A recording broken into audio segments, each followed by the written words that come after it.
അവലോ ഉലുവായോ ചേർക്കാതെ സോഫ്റ്റും ടേസ്റ്റിയുമായ ഇഡലി എങ്ങനെ ഉണ്ടാക്കാമെന്ന് നോക്കാം. ഇതിനായി 2 കപ്പ് അരിയും 1 കപ്പ് ഉഴുന്നും 1 കപ്പ് ചോറും ആവശ്യത്തിന് ഉപ്പുമാണ് വേണ്ടത്. അരിയുടെ പകുതി അളവിലാണ് ഉഴുന്ന് ചേർക്കേണ്ടത്. ഉഴുന്ന് നന്നായി കഴുകിയ ശേഷം കുതിരാൻ ആവശ്യമായ വെള്ളം ചേർത്ത് കുറഞ്ഞത് 5 മണിക്കൂർ ഫ്രിഡ്ജിൽ വെക്കാം. പച്ചരിയും നന്നായി കഴുകി ആവശ്യത്തിന് വെള്ളമൊഴിച്ച് കുതിരാനായി വെക്കാം. പച്ചരി ഫ്രിഡ്ജിൽ വെക്കേണ്ട ആവശ്യമില്ല. ഉഴുന്നാണ് ആദ്യം അരച്ചെടുക്കേണ്ടത്. കുതിർന്ന ഉഴുന്ന് വീണ്ടും കഴുകേണ്ടതില്ല. ഉഴുന്ന് മിക്സിയിലേക്ക് ഇട്ട ശേഷം ഉഴുന്നു കുതിർത്ത വെള്ളമോ അല്ലെങ്കിൽ തണുത്ത വെള്ളമോ ഒഴിച്ചു കൊടുക്കണം. അരയ്ക്കുമ്പോൾ മാവ് ചൂടായി പോകാതിരിക്കാനാണ് തണുത്ത വെള്ളം ചേർക്കുന്നത്. ഉഴുന്നിന്റെ തൊട്ടുമുകളിൽ നിൽക്കുന്ന അത്രയും വെള്ളമാണ് ഒഴിക്കേണ്ടത്.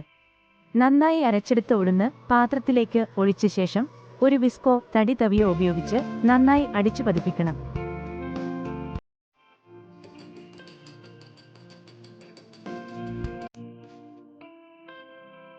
ഇനി കുതിർത്തു വച്ചിരിക്കുന്ന അരി കൂടി അരച്ചെടുക്കണം. അതിനായി അരി അതേ ജാറിലേക്ക് ഇട്ടുകൊടുത്ത ശേഷം അരിയുടെ തൊട്ടുമുകളിൽ നിൽക്കത്തക്ക വിധം വെള്ളം ഒഴിച്ചു കൊടുക്കണം. അരി ഒരു തവണ അരച്ച ശേഷം അതിലേക്ക് 1 കപ്പ് ചോറ് ചേർത്ത് നന്നായി അരച്ചെടുക്കാം. ചോറ് ചേർത്ത് അരയ്ക്കുന്നത് ഇഡലി കൂടുതൽ സോഫ്റ്റ് ആവാൻ സഹായിക്കും. നന്നായി അരച്ചെടുത്ത മാവ് പതപ്പിച്ചു വച്ചിരിക്കുന്ന ഉഴുന്നിലേക്ക് ചേർത്ത് കൊടുക്കാം. 3 ടീസ്പൂൺ ഉപ്പ് കൂടി ചേർത്ത ശേഷം എല്ലാം കൂടി നന്നായി മിക്സ് ചെയ്തു വയ്ക്കാം.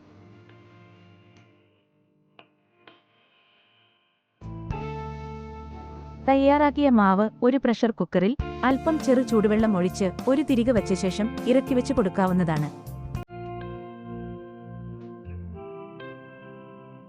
അല്ലെങ്കിൽ ഒരു റൈസ് കുക്കറിൽ ഇറക്കി വെച്ചാലും മതിയാവും.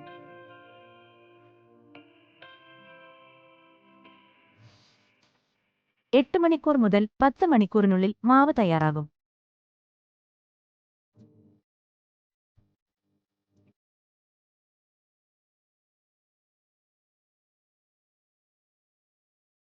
ഒരു അപ്പച്ചെമ്പിലേക്ക് കുറച്ചു വെള്ളം ഒഴിച്ച് അത് ചൂടായ ശേഷം വെളിച്ചെണ്ണയോ നല്ലെണ്ണയോ തടവി കൊടുത്ത ഇഡ്ഡലിത്തട്ട് വെച്ച് തയ്യാറായിരിക്കുന്ന മാവ് ഒഴിച്ചു കൊടുക്കാം.